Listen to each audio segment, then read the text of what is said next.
If you think chocolate is just dark, milk, and white, that is only the supermarket version of the story.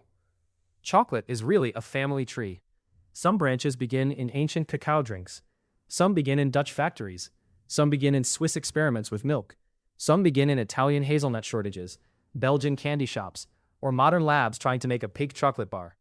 The strange part is that every type of chocolate is really a different answer to the same question.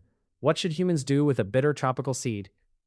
The oldest chocolate was not a candy bar at all. It was a drink. Cacao grew in the tropical Americas, and Mesoamerican cultures turned cacao beans into bitter, rich beverages long before modern chocolate existed. The Maya, Aztec, and other peoples treated cacao as food, ritual, medicine, trade good, and sometimes currency.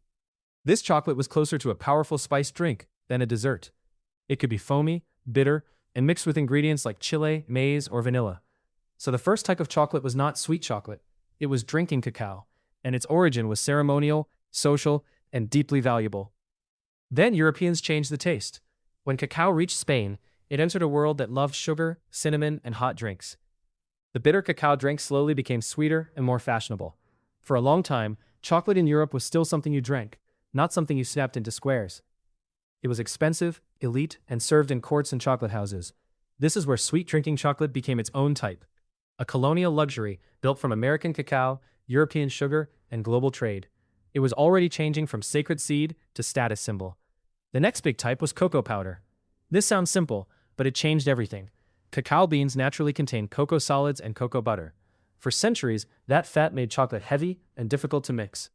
In 1828, the Van Houten cocoa press separated much of the cocoa butter from roasted cacao, leaving a cake that could be ground into powder. Suddenly, chocolate could become a cheaper drink, a baking ingredient, and a smoother industrial product. Cocoa powder is not just chocolate dust. It is the invention that helped turn chocolate from a rare luxury into something ordinary people could use. Dark chocolate grew out of that same industrial revolution. At its core, dark chocolate is cacao solids, cocoa butter, and sugar. The more cacao it contains, the more intense, bitter, fruity, earthy, or roasted it can taste. Its origin is tied to the moment chocolate became solid. In 1847, the English firm Fry & Sons combined cocoa butter, chocolate liquor, and sugar to make a sweet-eating chocolate. That was a turning point. Chocolate was no longer only a drink. It could be a bar. Dark chocolate is the closest modern candy form to cacao's original intensity. But it is still a European invention shaped by sugar, machinery, and mass production. Milk chocolate is the type that made chocolate truly mainstream. Its origin story belongs to Switzerland. Chocolate makers wanted something smoother, sweeter, and less bitter. But adding milk was difficult because water and chocolate do not get along. Daniel Peter, working near Henry Nestle, eventually solved the problem by combining chocolate with processed milk. By the late 19th century, milk chocolate had become creamy, mild, and easy to love. It changed chocolate from a grown-up luxury into a mass-market comfort food. If dark chocolate is cacao's serious side, milk chocolate is the version designed to win over almost everyone. White chocolate is the argument in the chocolate family. It is made from cocoa butter, sugar, milk products, and flavorings, but it does not contain the brown cocoa solids that give dark and milk chocolate their color and much of their flavor. That is why some people say white chocolate is not real chocolate. Technically, it comes from the cacao bean, because cocoa butter is cacao fat. But emotionally, it feels like a different creature. Creamy, sweet, vanilla-like, and pale. Its origin is more modern and industrial, born from finding delicious uses for cocoa butter. White chocolate is chocolate's soft, buttery cousin. Ruby chocolate is the newest famous branch. It appeared publicly in 2017 when Barry Callebaut introduced it as a fourth type of chocolate experience. Ruby chocolate is pink and has a fruity, slightly sour taste. The company says the color and flavor come from specific cocoa beans and processing, without added berry flavor or pink coloring. But ruby chocolate is also controversial. Some chocolate experts treat it as a genuine new category, while others see it as clever processing and marketing. Either way, its origin is very modern.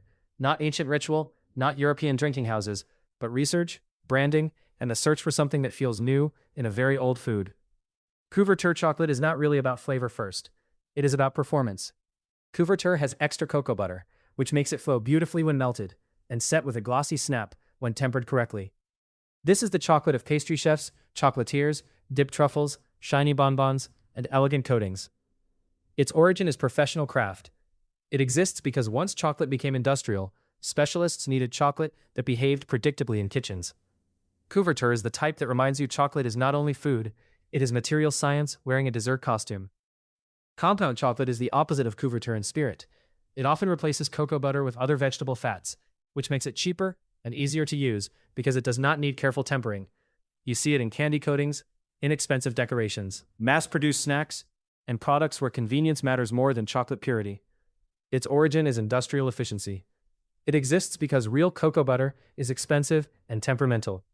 Compound chocolate is not the romantic hero of the chocolate world, but it explains a lot about why cheap chocolate-flavored coatings are everywhere. Gianduja is where chocolate meets shortage and creativity. It comes from northern Italy, especially Turin, where hazelnuts were blended with chocolate to stretch scarce or expensive cacao. It became its own beloved style, smooth, nutty, rich, and softer than plain chocolate. Gianduja eventually helped inspire spreads and filled chocolates around the world. Its origin is practical, but the result feels luxurious. This happens often in food history. A constraint becomes a flavor people keep on purpose. Pralines, bonbons, and filled chocolates are another branch. These are not defined only by the chocolate itself, but by what chocolate surrounds. Belgium and France helped make filled chocolates into a craft, turning chocolate shells into tiny containers for ganache, caramel, nuts, fruit, cream, or liqueur. The origin here is presentation and technique. Once chocolate could be tempered, molded, and filled, it became a miniature architecture. A bonbon is basically a tiny edible room with a surprise inside. Truffles are chocolate's messy-looking luxury. The classic chocolate truffle is usually a ganache center, rolled or coated in cocoa powder, nuts, or chocolate. It likely got its name because the rough little pieces looked like the expensive fungus truffles pulled from the ground. Its origin is tied to French-style ganache and confectionery craft. Unlike a molded bonbon, a truffle often looks handmade, imperfect, and soft. It is the type of chocolate that says texture matters as much as shape. Single-origin chocolate is a modern return to the bean. For much of chocolate history, beans were blended to create consistent taste. Single-origin bars do the opposite. They highlight cacao from a particular country, region, farm, or cooperative. Ecuador, Ghana, Madagascar, Peru, Venezuela, Ivory Coast, and many other places can produce cacao with different flavor notes. One bar might taste fruity, another nutty, another earthy, another floral. Single-origin chocolate is partly a craft movement and partly a correction. It reminds people that chocolate does not begin in a factory. It begins with growers, fermentation, drying, climate, and place.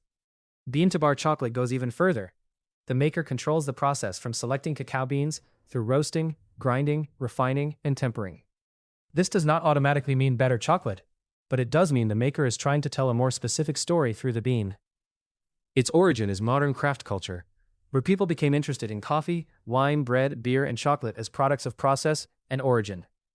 Bean-to-bar chocolate asks you to taste decisions: how long the beans fermented, how dark they were roasted, how much sugar was added, and how smooth the texture became. So the types of chocolate are not just flavors, they are historical snapshots. Drinking cacao tells the story of ancient American cultures. Cocoa powder tells the story of Dutch machinery. Dark chocolate tells the story of the first solid eating bars. Milk chocolate tells the story of Swiss innovation and mass appeal. White chocolate tells the story of cocoa butter finding its own identity. Ruby chocolate tells the story of modern food science and marketing. Couverture tells the story of professional craft. Compound chocolate tells the story of cost and convenience. Gianduja, Truffles, Pralines, and Bonbons tells the story of creativity after chocolate became workable. That is why chocolate feels simple until you look closely. A chocolate bar is not just a snack.